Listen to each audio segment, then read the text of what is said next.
Hey, good afternoon. It's Jonathan Crane. Welcome back to the Electro Lurker. This week we have a lot of information to cover, mainly concerning what went down at Vertified 11 in Russia. First, before we get to that though, just a couple things in the United States that I want to cover. First of all, Major League Electro 3 has been announced. It's occurring sometime, I believe, at the start of November, and this time it's occurring in Texas. I believe it was Houston, Texas. So I think that that's pretty interesting. I think that this pretty much cements the fact that Texas is now a superpower north of the fence. So, that's pretty interesting because obviously when 2010 started, a lot of the focus was still on California. But I definitely didn't expect, and I think a lot of people out there probably didn't expect that, by the middle of the year, all of a sudden Texas would be like this huge superpower. So that's pretty interesting to them. And I think that what'll make this battle really interesting is if a lot of the big names from California can get out to that battle. And if it comes to the point where there's battles between California and Texas, I think that that'll be really interesting at that point. And that'll be really something worth seeing. Also, Dots has figured out how to electro dance over D&B. He dropped a video or Technology dropped a video of him electro dancing over a D&B song. And Dots did this at a party. I think he did this at like either the MLE2 pre-party or after party. So because he did it at a party, I think that by definition that makes it a party trick. But it'll be interesting to see whether this just remains a party trick or whether or not kids actually kind of pick up on this and whether or not it becomes an entirely new style. Because I don't know what the States is like, but I know here in Canada and most of the major cities, dubstep and D&B are really hot right now.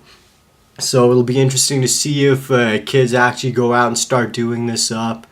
So I thought that was pretty interesting. Now on to the Vertified Russian news. So Vertified in Russia, I'll just say the results right now. And then also Alex Tyan, who's kind of like the Russian ambassador to North America. He sent me this whole long letter, so I'll read that. But basically there was 4 parts to this. And the one that a lot of you guys are probably concerned about is the professional level or the top level. And the winners in that is number 3, Mr. Cho, number 2, Eddie Electro, number 1, Yaris. So I know that that's probably going to ruffle some feathers out there. A lot of people thought that or probably still think that Eddie Electro is the top guy. But it looks like now Yaris has overtaken him for the time being. Also, the main thing with this battle that really stirred up a lot of discussion all over the international scene is, of course, the Illusion round. Illusion is dubstep or electro battles over dubstep. So I think that was really interesting. It shows that the dance is definitely evolving and adapting. And, that combined with Dots' D&B vid really shows that, kids are starting now to branch out. They're starting to now look in other directions instead of just the usual like DJ Solovey fast foot music. So that was pretty interesting right there. And now on to the letter that Alex Tyan sent me. So basically what happened with this battle is the big hype around Vertified 11 was that RK was supposed to go down. And there was going to be Russia versus RK, and it was going to be like this huge epic battle to determine who the top nation is. But as you can see from lurking around YouTube, RK never made it out. So I'll just read you this whole letter. And so it starts out, okay, I'll just tell you everything from the beginning, assuming that you might know all the details. So Vertified 11 in Moscow was planned in 4 parts. August 28th was Vertified Juniors and Kids. August 29th was the Professional and Illusion. Like I said, Illusion was electro dancing over dubstep. So the whole RK crew was invited to Vertified 11, to which they agreed but bailed out at the last moment. As you can still see though, there was a huge turnout at Vertified 11, and it was still a big success. despite the fact that RK didn't show up. And also the reason why you didn't see a lot of hype on Facebook or YouTube about this is because a lot of the hype was on contact.ru, which is kind of the Russian version of Facebook. And the Russian verified page is also on Contact. So anyway, he sent me a copy of the message that Eddie Electro wrote. And Eddie Electro, of course, is the organizer of Vertify Moscow. So Eddie Electro starts out by thanking everyone for the positive energy and the positive turnout. And then he gets into the real details here. Why didn't RK come? So it looks like over the duration of 2 weeks, the dancers in Moscow communicated with RK. And their conditions were that the Vertify team in Russia had to purchase their tickets.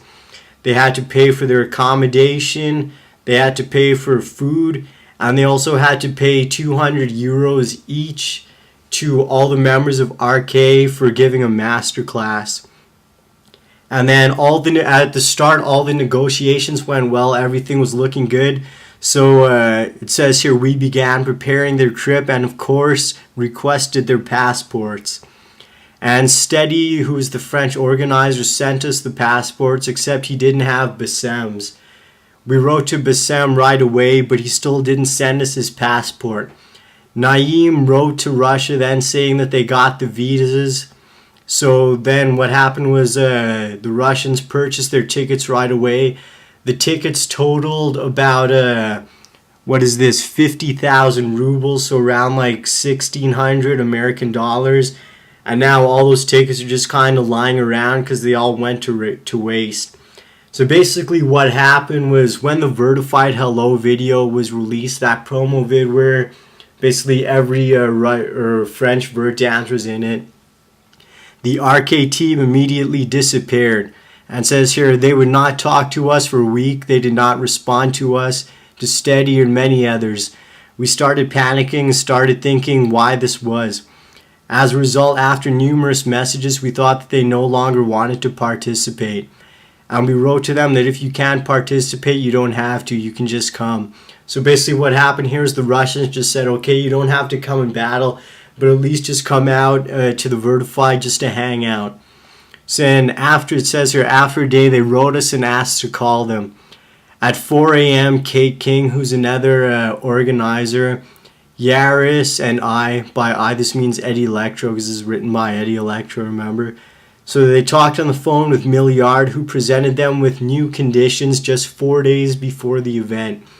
So obviously here you see some sketchiness on the part of RK. So their new conditions were they were charging 300 euros for each member of RK per city that they visited, because they were going to go on kind of like a tour. So it was 300 euros per city per member. They had to change the date of Milliard's flight, and they had to pay them right away upon their arrival to Moscow. And it says here that changing the flight would have been expensive and paying them right away would have been hard. But the Russian dancers, because they really didn't have too much other choices at that part, and because I guess they were already 1,600 American dollars in the hole, they agreed to those conditions. And then after that, RK disappeared again, still not responding. So then what happened now, this is where it gets interesting. So Steady himself told the Russian dancers on the phone that this is a disgrace and he feels very sorry for the situation. And I guess what happened is that French dancers recently had a beef with Steady, and the French dancers said that they're now going to organize their own trips around Europe. So it says here, as a result, you see what that leads to. From this moment on, only the dancers who work with the Vertify label in France and around the world can come to Vertify in Russia. And then I guess to organize or to prevent this from happening again, all the organizers in Russia, they kind of got together. They, I guess, wrote a letter with all their signatures, kind of like mafia style, agreeing that in the future all visits, All visits of French dancers to Russia have to be organized through official verified staff only. So that's pretty unfortunate. I guess a lot of sketchiness. They got cheated out of a lot of money, but that's what happened basically with that whole situation there. So I guess I'll copy and paste this letter word for word and put it on the Tumblr. And then other than that, also Mega in Switzerland dropped a video. I'll post that on the Tumblr as well. So yeah, that's pretty much it for this week. So I'll see you next week. All right, peace.